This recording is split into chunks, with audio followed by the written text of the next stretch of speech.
పాపపుణ్యాలు decide చేసేది దేవుడు. నీ చేతులు ఏముంది బాయ్?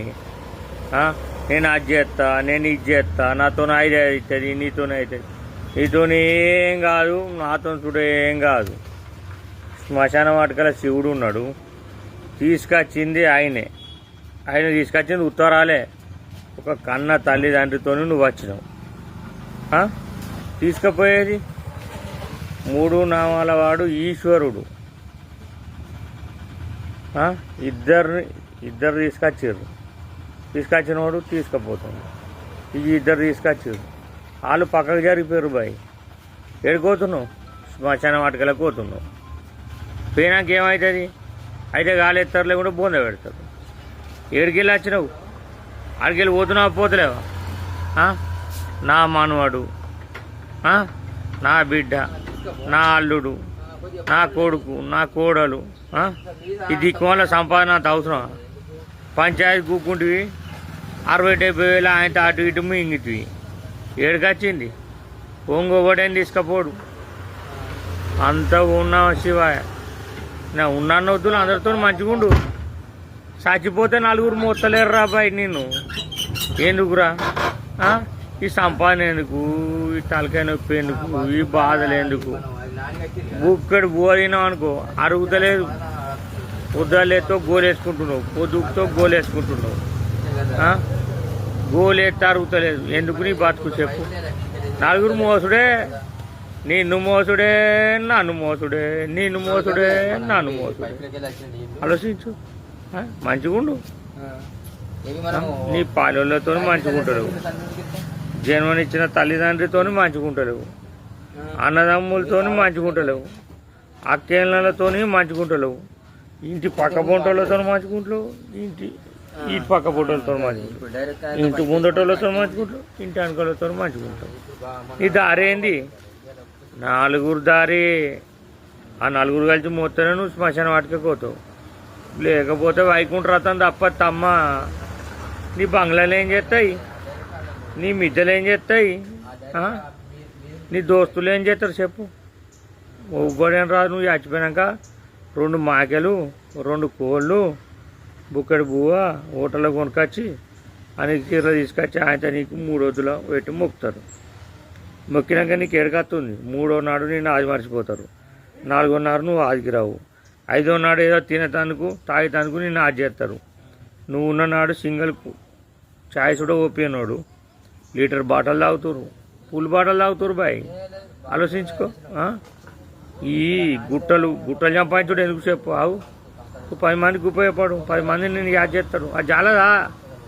ఆలోచించు. నేను మాట్లాడేది నీకు తప్ప అనిపిస్తుందా? నేను రాంగ్ ఏం లేదు రాలే బాయ్. నేను పోయేటప్పుడు చూడ ఏం తీసుకుపోను. ఏక్ నిరంజన్ కొక్కుల రాజు, ఓం నమ శివాయ.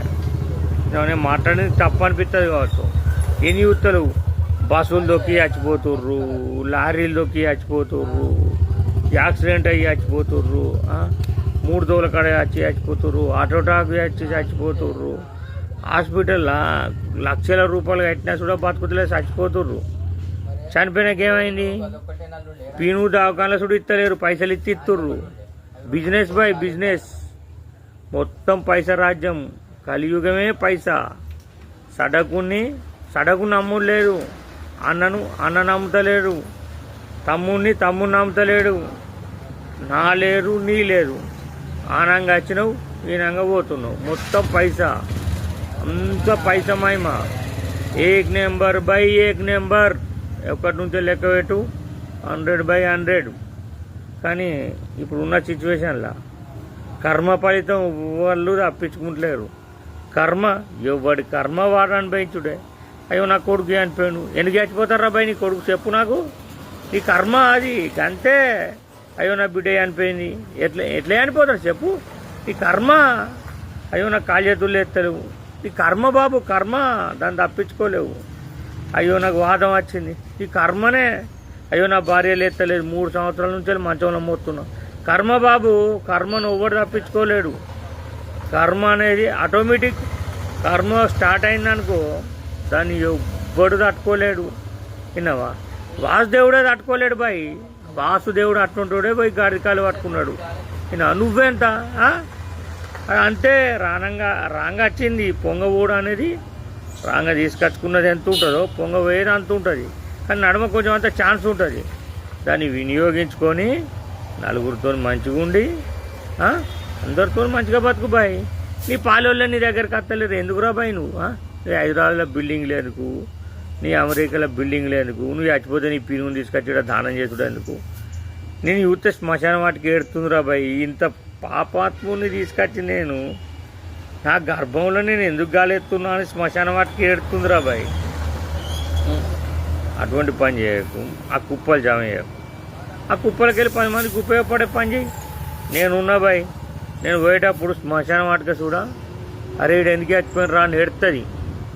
నా పాలోళ్ళు ఏడుతారు, నా బంధువులు ఏడుతారు, నా క్లాస్మేట్లు ఏడుతారు, నా చుట్టాలు ఏడుతారు, నా వాడకట్టోళ్ళు ఏడుతారు, ఊరంతా నన్ను చూసి ఏడుతారు. అరే బాయ్ ఈడు ఊరికి సేవ చేసారు రా బాయ్, ఇది చచ్చిపోయిన రా బాయ్. అటువంటి బతుకు ఎందుకు చెప్పు? నువ్వు రాంగ్ ఏం తెచ్చినావు?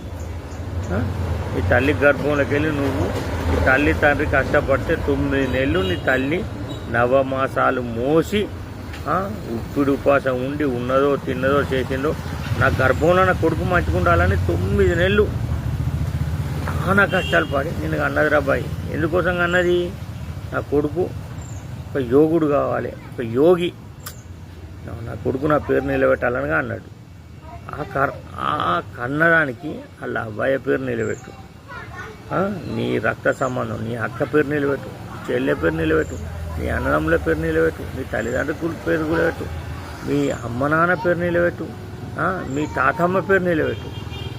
ఏంద్రాబాయి దిక్కుమాలి అలవాటు? ఏంది అసలు? నువ్వు ఏనంగా వచ్చినావు, ఏనంగా పోతున్నావు? ఇది ఒక జిరాక్స్ రాబాయి. నీ తల్లిదండ్రులు కష్టపడుతూ నువ్వు ఒక జిరాక్స్ వెళ్ళినావు. ఆ జిరాక్స్ని కాపాడుకో. నీ జిరాక్స్కు నువ్వే మసి చూసుకున్నాడు, బూడి చూసుకున్నాడు, నీ దాంట్లో నువ్వే నేను ఏమయ్యేస్తా అని నువ్వు వచ్చినావు. ఏమైంది? తోనేం కాలే. మన్నుల మన్ను దుమ్ముల దుమ్ము అయినావు. ఆఖరికత్తి అయినావు, శ్మశాన వాడకకేనావు, కాలెత్తను బూడిదైనావు, బొంద పెడతాను మట్టి అయినావు. అంతే. బూడిది మట్టి బతుకుమన్నది మెయిన్ గాలి రాబాయి. ఈ గాలి లేనిది మనం అంత ఉత్తదైన, మనం గాలి మనుషులం. ఇది అంత ఉత్తదైన హార్ట్ అటాక్ వచ్చిందంటారు, స్ట్రోక్ వచ్చిందంటారు, వానికి పసిరికలు అయ్యి అనిపారు అంటారు. ఇదంతా గాల్పు. భగవంతుడు మనకు ఒక టీపులో గాలి పోసినట్టు గాలి పోసి మనల్ని అబ్బాయి కడుపులో జీవనం ఇచ్చి భూమి మీద బతుకురా బాయ్. ఇవాళ శుక్లారం అంగడని తోలేండు. ఈ శుక్లారం అంగట్లో నీకు ఇష్టం వచ్చిన ఆట ఆడినావు. అది నీది కాదు, దేవుంది. ఆ ఆట లోపల దేవుడు చూసిండు ఆట ఎక్కువైంది రా అని ఆయన ఇచ్చిన గాలి పైన తీసుకెళ్ళిపోయింది. అప్పుడేమైంది? 4 ఎత్తుకపోయారు. బొంద అయితే బొంద పెట్టారు, కాలు అయితే కాలు వేసారు. దాని మించింది ఏది లేదు. నువ్వు రాంగా దేవుడిచ్చి తీసుకొచ్చింది ఏం లేదు. నువ్వు ఓంగా దేవుడు తీసుకురామంటే తీసుకపోయేది ఏం లేదు. దీనిలో నువ్వేమో చేస్తా అన్న ముచ్చట పక్కకెట్టి 10 మందికి, నీకు, నీ శరీరానికి, నీ అవ్వయ్యకు, నీ కులానికి, నీ బలగానికి, నీ కుటుంబ సభ్యులందరికీ ఒక పేరు వచ్చే ప్రయోజనం చెయ్యి. ఆ ప్రయోజనం 1000 మందికి ఉపయోగపడతాడు చెయ్యి. 1000 కాదు, 1001 మందికి ఉపయోగపడతాడు. 1116 మందికి ఉపయోగపడతాడు చెయ్యి. అది నీకు మంచి జరుగుతుంది.